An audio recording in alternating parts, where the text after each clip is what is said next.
Բարև հայրենակիցներ, նոր սկսենք շարունակել մեր հարցազրույցը, որպեսզի մենք կարողանանք մեր հայացքը փրկենք այս կործանարար անգրագետ Թուրքի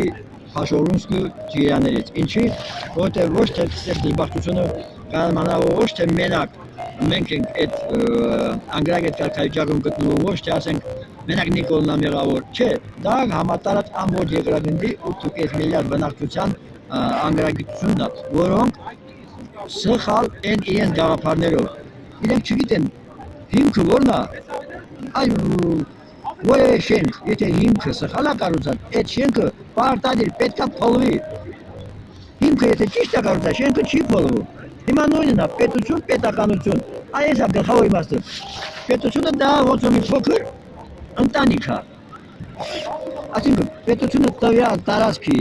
գյուղը, տվյալ գյուղի չափսերն է, այդ գյուղում, այդ տարածքում, քաղաքում ապրող մարդկանց քանակը։ Այս է կոչվում պետություն, պարզ ձևով գրած է քարտեզում, քաղաքական քարտեզներում գրված է։ Պետությունը դա տվյալ տարածքի պետության անուններ գրած է։ Մակերեսն է, այդ մակերեսում ապրող մարդկանց քանակը, սա կոչվում է պետություն։ Իսկ պետականությունը նշանակում է այդ տարածքում գյուղում ինչ որ կա գոյություն ունի, քաղաքում ինչ որ կա գոյություն ունի, պատկանում է այդ գյուղում, քաղաքում ապրող բոլոր պետությունում ապրող բոլոր մարդկանց պատկանում են նրանց, որ ոստիկանն ասում է ես օրենքով կարող բոլորին հալածեմ, բռնեմ եւ այլն, նա սխալ է ասում, որովհետեւ որևէ երկրում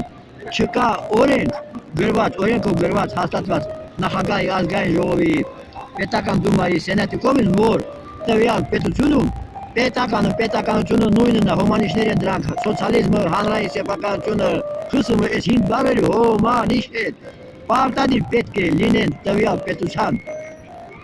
հետ հոմանիշ, որ տվյալ պետությունում ղեկավարը, ոստիկանը, ուժային կառույցները, դատական իշխանությունը իրավունք ունենա որևէ մեկին ձերբակալելու, պատժելու, եթե օրենքով հաստատված չի, որ տվյալ պետությունում պետականությունը, սոցիալիզմը, հանրային սեփականությունը 100% է, տվյալ երկրի որևէ ղեկավար, վարչապետ, նախագահ, ազգային ժողով, նախապարգամավոր, ուժային բոլոր կառույցներ, ոստիկանություն, բանակ, քննիչ եւ դատական իշխանությունը բոլորը անօրեն են, քանի որ գրված չի, որ տվյալ պետությունում պետականությունը օրենքով հաստատված 100% է։ Եթե դա գրված չի, որևէ ոստիկան իրավունք չունի որևէ մեկին ձերբակալելու, քննիչը իրավունք չունի ձերբակալելու, դատախազը իրավունք չունի հրաման տալու, նախագահ, վարչապետը որևէ երկրի իրավունք չունի որևէ մեկին հրամայելու, ձերբակալելու։